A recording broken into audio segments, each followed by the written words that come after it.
Okay, so this week's going to be a little bit different in that I'm going to give you your lesson on earthquakes and volcanoes, and you're going to get 2 weeks to complete your project where you're going to look at one famous earthquake and one famous volcano. So let's talk a little bit about what creates these two things. And then, yeah, you're going to get those 2 weeks because I want you to go fairly in depth and get a chance to actually really look into a couple different events. So let's get started.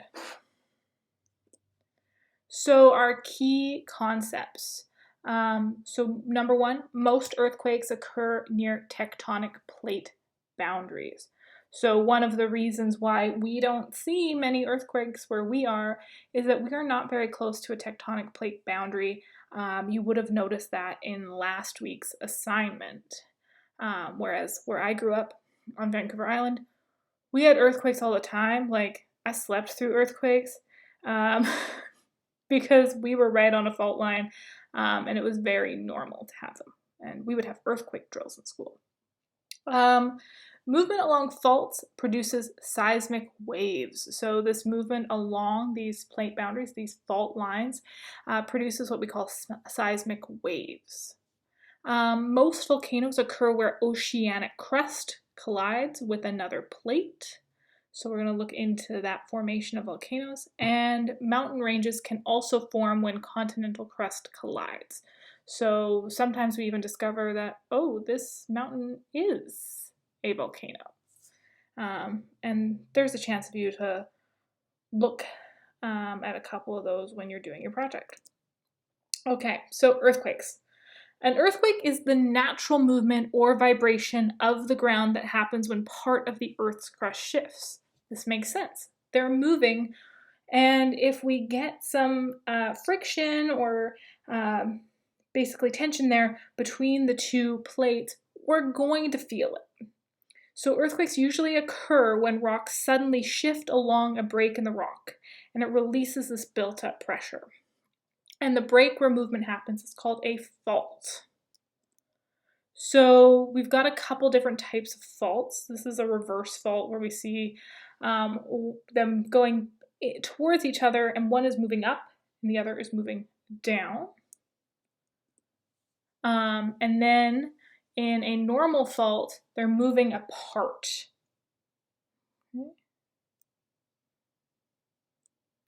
And then we have what's called a strike slip, where they're moving in opposite directions, but they're sliding against each other. So these are all different fault lines that can create earthquakes. As you can imagine, they're going to create different results. If we're looking at something like a normal fault, we could see Earth moving apart. Okay. So an earthquake starts at a location called the focus. So this is the focus. The focus is the point where breakage of rock first happens. So it's not right at the surface. It's usually at least several kilometers below the surface of the Earth. And as an earthquake occurs, rocks along a fault move into a new position. So these along the fault, and the ground feels like it's vibrating. And these vibrations are what we call seismic waves. So we didn't go all into waves when we were talking about light, but many different things can occur as waves. And sometimes you can actually even see the waves when you look at bridges during an earthquake. An earthquake's epicenter is the point on the surface that is directly above the focus. So we see right above the focus on the surface there, that's going to be the epicenter of the earthquake. Okay? So seismic waves are detected and recorded by scientific instruments called seismographs. I believe even in our textbook, there is a lab where you can make your own seismograph. The magnitude of an earthquake refers to how strong the earthquake is, and it's measured using the Richter scale. Now, the interesting thing is that the Richter scale is exponential. So what that means is that If you think back to math, when you're learning about Pythagorean theorem and you learned about squares and square roots, it means that number above, where you'd see that 2 for a square, is essentially getting larger. So the difference between a 7 on the Richter scale and an 8 on the Richter scale is you're multiplying another time. So it's not just going up by 1, it's going up by another exponent above. It would be easier for me to explain if I could write this down. So those who come into the building, I will definitely explain that a little bit better. Okay, volcanoes. Now, anybody who was in social studies with me last semester, we talked a bit about the White Island volcano. And volcanoes can be surprising and very disruptive, just like earthquakes. So anywhere that magma from the mantle reaches the Earth's surface can be called a volcano. So there's a fairly wide definition there.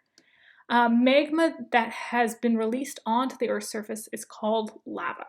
So it's magma when it's underneath the surface, it's lava when it's broken through the surface. So many volcanoes occur at convergent boundaries. So these were where we saw the lithospheres going right against each other, and you can kind of see almost buckling of the Earth that creates these volcanoes. So there's this volcanic arc, and usually around a convergent boundary, we'll see a series of volcanoes. Mountain ranges. So Earth's tallest mountain ranges have been formed by collisions between plates of the continental crust. One plate is shoved beneath the edge of the other plate. This was a formatting thing that my computer just decided to do, and I thought it was really funny that it saw plates and decided to put a spoon, so I didn't change it. So enjoy it. A large area is then pushed up, forming mountains. Okay? So they collide, it starts to, one shoved beneath, and we see that kind of buckling again, and it gets pushed up to form mountains. And that is it. So make sure you read through the details of that project. I'm going to want lots of details about the earthquake and the volcano, and I love some stuff about how it was covered in the news. So I've suggested more recent events. You can still look back further, but if we're looking for some details in the news, it'll be a lot easier if we choose some that were more recent. We'll still have Zoom office hours on Wednesday, and I will send all that out. You might be seeing this video before my email, but I will still send out emails. Don't worry for those who aren't coming into the building. I might not be as responsive to emails as I have in the past, but I still will be giving you just as many things and the same opportunities for office hours. All right, I hope you have a great week. Next week I'll still send out an email just as an update, even though there won't be a new assignment. And hope you're all doing fabulously. Bye.